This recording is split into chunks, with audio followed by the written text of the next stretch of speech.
সন্ধেবেলা তো আমরা অনেক বড়, বড় অ্যাডভাইস শুনলাম। তারপর রাত্রেবেলা ঠিক খাওয়ার সময় আর ভালো লাগছে না বেশি ভালো কিছু খেতে। দিদিকে বললাম যে, "চল বেগুন তুলে আনি, বেগুন পোড়া আর গরম, গরম ভাত খাবো।" দারুণ লাগে বিশ্বাস করো আমার বেগুন পোড়া ভীষণ ফেভারিট। আর এদিকে দেখো দিদি লাইট মেরে, মেরে কিরম হালটে, হালটে বেগুন তুলছে।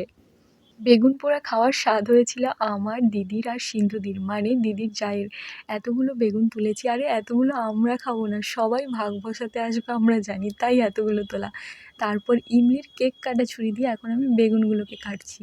তারপর সিন্ধুদি গ্যাসে পোড়ানো শুরু করে দিয়েছে, আমি ভাবছিলাম যে উনুনে পোড়বো, তারপর সিন্ধুদি বললো না এত রাতে আর উনুন জ্বালাতে হবে না, গ্যাসেই করে নিই। তো বেগুন পোড়া তো হয়ে গেছে, এবার আমি মাখানো শুরু করেছি। আর সত্যি বলছি এই শীতের সময় বেগুন পোড়া দিয়ে গরম গরম ভাত খেতে কী যে ভালো লাগে। চলো আজকে আসি, দেখা হবে কাল, টাটা।